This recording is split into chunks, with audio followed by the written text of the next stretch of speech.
Hola, ¿qué tal? Muy buenas y bienvenidos a este repaso de mercado donde lo que intentaré de forma muy rápida es dejaros por lo menos esa información para que podáis responder a esa pregunta. ¿Van a bajar las bolsas? Fijaros que estamos viendo un inicio de año, sobre todo en el mercado europeo, espectacular. Estamos viendo el DAX que está en máximos históricos. Tenemos elecciones ya la semana que viene. Estamos viendo el IBEX 35, ese índice, ¿no? Pues que donde pesan los bancos, las utilities, sectores, desde luego nada relacionados con lo que es la tecnología, que se habían quedado atrás, y estamos viendo que el IBEX con dividendos está ya por las últimas ya semanas en zona también de máximos históricos. No os olvidéis comparar un DAX que ya tiene dividendos incluidos con un IBEX que no lo tiene, con lo cual no podemos compararlos si no utilizamos los dividendos en el caso español. Esa es la duda. ¿Qué hacemos ahora? ¿Están las bolsas a punto de caramelo o hay que empezar a vender? Fijaros que también estamos viendo esa, si queréis, divergencia entre lo que es la economía, sobre todo la economía europea.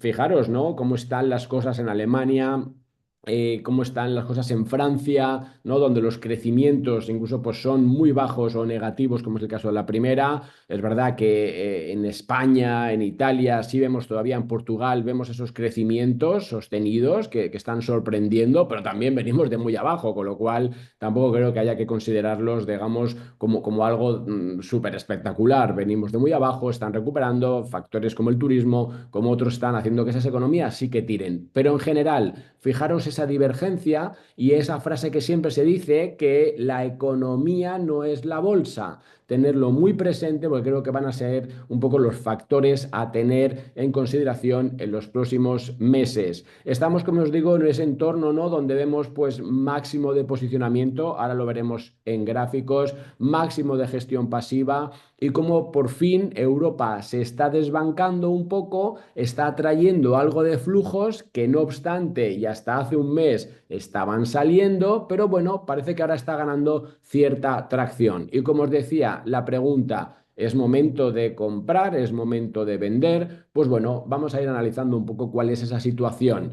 Os dejo por antemano mi idea. Siempre lo habéis estado escuchando. El mercado es alcista porque los máximos son máximos y los mínimos son cada vez menos mínimos. Es decir, que la estructura de fondo es alcista, pero es verdad que cada vez hay más líneas, más red flags, por decirlo de alguna forma, más avisos que te están indicando que ahora mismo estamos en un momento de complacencia, pese a que algunos indicadores de sentimiento, como el de la CNN, que tanto se usa, pues no muestre ese sentimiento comprador, sí lo hace lo que es el posicionamiento, y eso sí que es desde luego importante.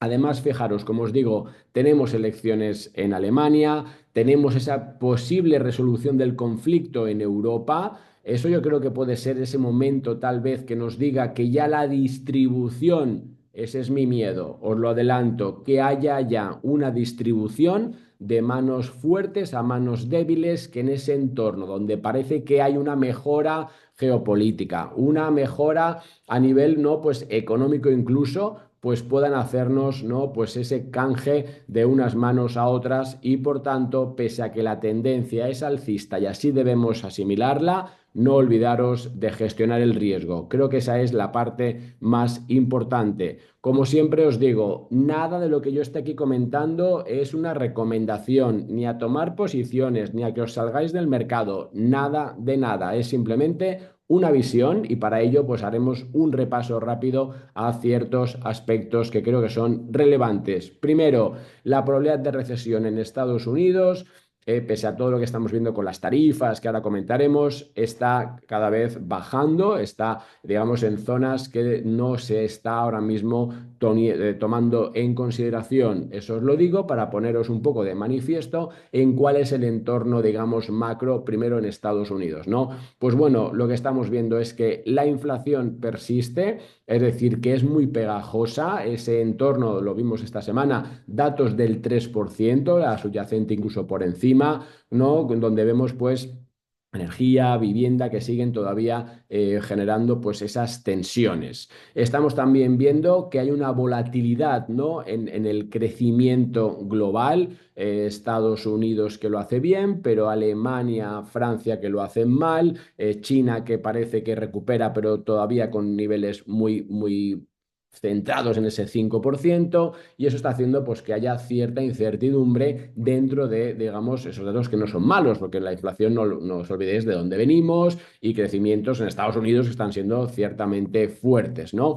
Tenemos también unas series de un tensionamiento que están generando que está generando las tarifas de Trump. Aquí también lo veis en este gráfico, ¿no? Realmente donde se tiene más déficit es en China, es en Europa, cuidado porque nos va a tocar, es en México, ¿vale? Es en Vietnam y aquí veis esos países, ¿no? Un poco lo que son esos gráficos de dónde está realmente ese problema y dónde van a venir un poco las tensiones. Aquí también yo soy de los que piensa que al final hay ciertas economías, como el caso de México, donde lo que se puede hacer es que no tenga un impacto en digamos, en los precios, un impacto en la inflación. Y dices, ostras, ¿por qué? Porque tal vez lo que va a haber en un país donde le interesa tener dólares y un país que depende mucho del dólar es, por ejemplo, afectar a los márgenes de las empresas mexicanas en este caso, es decir, que se acabe de alguna forma absorbiendo. Eso lo dejo en la mesa para que lo meditéis. Lo que estamos viendo es eso, que tenemos, por tanto, una serie de factores, ¿no? Un entorno de inflación que es alta, un entorno de divergencia de crecimientos por zonas, un entorno donde vemos que los flujos en Estados Unidos se han paralizado de momento, donde la tecnología ya parece que ha llegado a unos niveles de valoración donde el mercado ya se pregunta si vale o no la pena pagar más, ¿vale? No están cayendo los siete magníficos, simplemente han dejado de crecer y vemos que esos flujos están yendo, por ejemplo, pues a sectores pues más value, si queréis, donde las valoraciones pues de luego estaban mucho más abajo. Estamos viendo, por tanto, que los tipos de interés en Estados Unidos, de momento, fijaros, ¿no? Y tras lo último que hemos visto de inflación y las palabras de Powell, puedan quedarse tal cual como están en este ejercicio 2025. Es lógico, si tú tienes un crecimiento que sigue siendo fuerte y una inflación que no acabas de controlar, no tienes necesidad, ¿no? de ajustar tipos a la baja. Cosa distinta es en Europa. Por eso también no estábamos acostumbrados en los últimos 20, 30 años a ver divergencias tan fuertes entre un banco, la Fed, que mantiene tipos y otro banco, el europeo, que sí que tiene que bajarlos porque la situación económica en Europa es distinta. Pero como os decía antes, fijaros, economía y bolsa no van de la mano. Tienes que analizarlo y tenerlo muy claro. Cuando veamos que se termina la guerra en Ucrania, en Europa, cuando veamos que de repente, oye, pues parece que esa bajada de tipo de interés está favoreciendo a la economía alemana, a la francesa, que pasa las elecciones en Alemania de la semana que viene y se cree ese entorno en el cual parezca que todo va bien, para mí será una señal de alerta. Pero eso no lo sabemos, no somos adivinos, tenemos que establecer unas probabilidades y actuar, eso sí, en base a ellas. Al final, ¿cuál es esa recomendación que os digo? Pues bueno, yo creo que al final los tipos se van a quedar estables en Estados Unidos, vamos a ver nuevas bajadas en Europa, vamos a tener que estar controlando esa divergencia que os decía, ¿no? Entre Europa, que tiene que estimular la economía, y Estados Unidos, que tiene que controlar la inflación. Vamos a ver que activos como el oro siguen captando, ¿no? Pues flujos, ojo a esa zona de los 3.000, ahora lo vemos en detalle, y por tanto yo creo que tenéis que estar siguiendo muy de cerca todo lo que pasa, pues esas decisiones de la Fed, todo lo que pasa con las tarifas, lo que pasa con la geopolítica, porque ahí va a estar un poco la clave. Luego lo que veremos es, pues, un poco dónde están esos niveles que a mí me hacen saltar las alarmas y es lo que intento yo utilizar para responder a esa pregunta de si las bolsas van a bajar o van a seguir subiendo. Resultados, muy importante, fijaros siempre que tenemos valoraciones, tenemos de un lado los tipos de interés y de un lado lo que ganan las empresas, obviamente. Eso es lo que hace que tú descuentes flujos a un tipo u otro, pero ¿cuáles son esos descuentos, no? Pues bueno, estamos ya cerquita, ¿no? de llegar casi bueno, estamos ya por encima del 62% de empresas en Estados Unidos que han presentado resultados y lo que os tengo que decir es que el 77% han sorprendido positivamente en términos de beneficio por acción y el 63% en ingresos, es decir, que está siendo mejor de lo que se estaba descontando. ¿A cómo están creciendo? Pues bueno, pues fijaros que el crecimiento anual, estos son datos de FactSet, estamos viendo ya crecimientos del 16,4%. que es la más alta desde el último trimestre de 2021.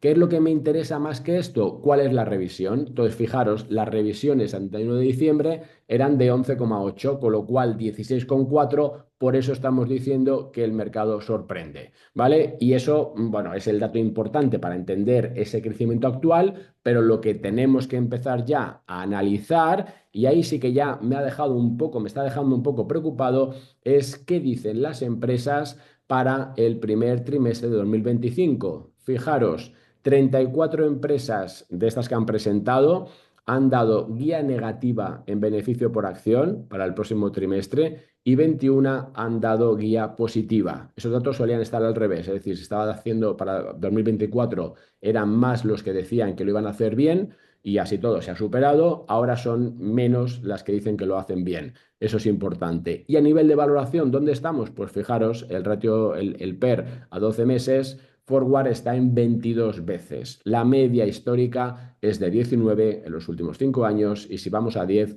del 18,2. Por eso os decía, el mercado pues empieza a estar ya, sobre todo según qué sectores, qué activos, por eso tenemos la volatilidad de inteligencia artificial, empieza a estar caro, ¿vale? Pero bueno, el mercado puede estar caro un mes, un año o 3 veces más, ¿no? Y el por qué el mercado norteamericano sigue estando pues más caro que otros como el europeo, lo veis en este gráfico, ¿no? ¿Por qué? Porque el beneficio esperado, el crecimiento de los beneficios es mucho mayor en el Nasdaq, en el S&P, que no en Europa, con lo cual tú lo que estás haciendo es, estás dispuesto a pagar más por aquellas acciones, por aquellas empresas, aquellos negocios que sean capaces de generar, digamos, mayores resultados, obviamente. Eso sí, ¿no? ¿Y esto qué supone? Pues lo que supone es que, cuidado, porque si tomamos esas valoraciones y tomamos el CAPE ratio, 10 años, ¿no? Del S&P, está en 37 veces, es el 97, o sea, está por encima del 97% de los casos, es decir, que estamos en la zona muy alta, ¿no?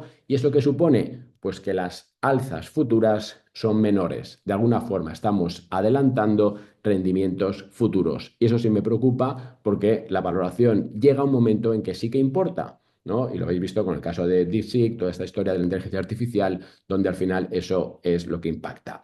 Conclusión, pues ese es el escenario que os digo que estamos viendo, ¿vale? Con lo cual, eso es lo que tenéis que estar vigilando. Y después, del lado de qué está haciendo el inversor, dónde está posicionado, pues bueno, yo creo que este gráfico es bastante clarificador, donde vemos que todo el mundo está en el mismo lado. Estamos posicionados totalmente, ¿vale?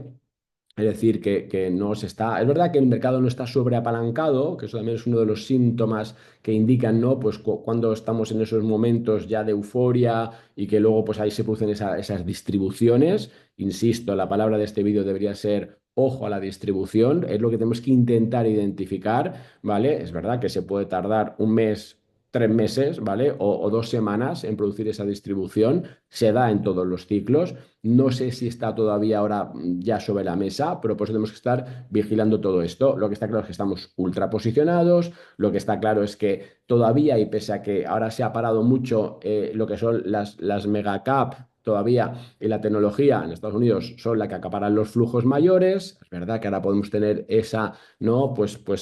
Distribución hacia, o esa rotación, mejor dicho, perdón, hacia lo que son small y mid caps. Vamos a verlo, por eso también Europa está tirando un poquitín más y lo que vemos todavía es que pese a que teníamos un último final de año, principio de ejercicio, donde parecía que los flujos no estaban yendo hacia tecnología, sí es verdad que de momento se sigue comprando la caída. El buy the dip sigue siendo una de las notas claras.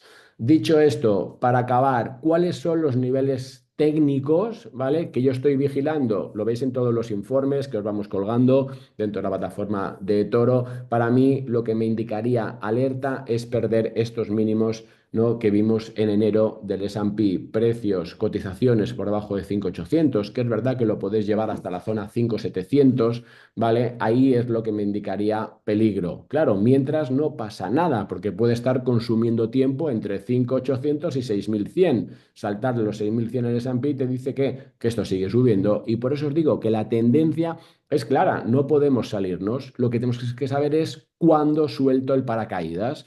el mercado es alcista y yo quiero participar, me pongo en mi paracaídas, pero tengo que saber cuándo soltarlo y esa es la clave. En el IBEX, fijaros, ¡buah! Brutal lo que está pasando, como os digo, con dividendos máximos históricos y sin dividendo ya le quedará poco porque estamos cerca de los 13.000 y estarán los máximos sobre los 16.000. O sea que hasta sin dividendos estamos cada vez más cerca. Aquí, es que fijaros, esa subida tan bestia que estamos viendo han sido casi 1.000 puntos en unas semanas. Entonces, hasta los 12.000 puntos no me dice nada. Es decir, que puede corregir un 3, un 2, un 5% y sigue todavía sin pasar nada, ¿no? Entonces, ahí atentos a la zona 12.000. Bitcoin, fijaros también, consumiendo tiempo. Mucha narrativa está diciendo que se está produciendo un movimiento de consolidación como el que tuvimos entre la zona, ¿no? 49, 73.000 y que esto va a tirar hacia arriba. Yo soy, ya lo sabéis, un defensor de que hay que tener criptoactivos en esa parte de alternativos en un portfolio, 3-5%, pero soy también muy consciente de la relación, de la correlación que hay ahora muy fuerte entre Nasdaq y Bitcoin. De hecho, fijaros, Europa subiendo, ¿vale? Nasdaq estable y Bitcoin estable. Es decir, que se parece cada vez más a ese riscón. El otro día no sé qué decía, bueno, leía declaraciones, creo que era, al final, bueno, da igual, donde se decía que ya era un risk-off. No, para nada, esto no tiene de momento, ya veremos qué será en el futuro, estamos en proceso de monetización, todo eso es verdad, pero lo que tenemos que hacer es actuar en base a lo que haga el mercado, no a lo que nos gustaría que fuera, ni cuáles son un poco esas posibilidades. De momento, la zona 89.000. Esa es la que no debe perder Bitcoin. Y si salta a 108, pues oye, ahí sí que diremos, pues oye, esa narrativa tenía razón y esto se puede proyectar, pues más o menos entre 90 y 108, pues yo diría que a los 125.000, 128.000, pues bueno, ya lo veremos. Pero lo que tienes que hacer, como siempre os digo, es saber dónde suelto el paracaídas y esa es la clave. Por último, el oro. Fijaros, oro también activo que tiene que estar en los portfolios. ¿Vale? Y más si la inflación está como está, ¿vale? ¿Qué preveemos? La zona 3.000 ya la tenemos ahí, ¿vale? Incluso la zona de los 3.100. Entonces vamos a vigilar esa referencia, ¿vale? Fortaleza del dólar, ¿vale? Expectativas inflacionarias son los que juegan los roles clave. ¿Dónde está aquí el soporte? Pues fijaros, es que hasta los 2.800, es que puede corregir y no pasa nada. Entonces debería perder esa referencia para pensar que, oye, que algo está cambiando aquí. Al final, como siempre os digo, seguir, formaros, establecer vuestra estrategia de inversión, diversificar y no olvidéis que lo que yo os he dicho hoy no es una recomendación a nada, simplemente es a que tengáis presente que estamos en un momento de valoración elevado en Estados Unidos, que estamos en un momento de posicionamiento todos en el mismo lado, la gestión pasiva, ¿no? Pues en máximos, lo habéis visto en ese posicionamiento en máximos, es verdad que hay cierta rotación hacia Europa, pero que también ha subido muy fuerte y quien dice, oye, no, es que Europa lo ha hecho peor, sí, relativamente lo ha hecho peor que Estados Unidos, pero está en máximos históricos, ¿vale? Tenemos elecciones, tenemos posible resolución del tema de geopolítica en Europa y todo eso lo que puede dar es esa sensación de que todo va bien, de que todo ha pasado ya y es ahí donde se producen los movimientos de distribución. Hay que evitarlos, pero mientras el mercado sigue siendo alcista, con lo cual establecer bien vuestra estrategia porque más que nunca creo que se trata de eso, de empezar a gestionar el riesgo, la renta fija. Yo creo que también tiene cierta cabida, es verdad que hay que ver esas duraciones, pero siempre, como os digo, diversificar, controlar y saber muy bien dónde estáis. Hasta la próxima.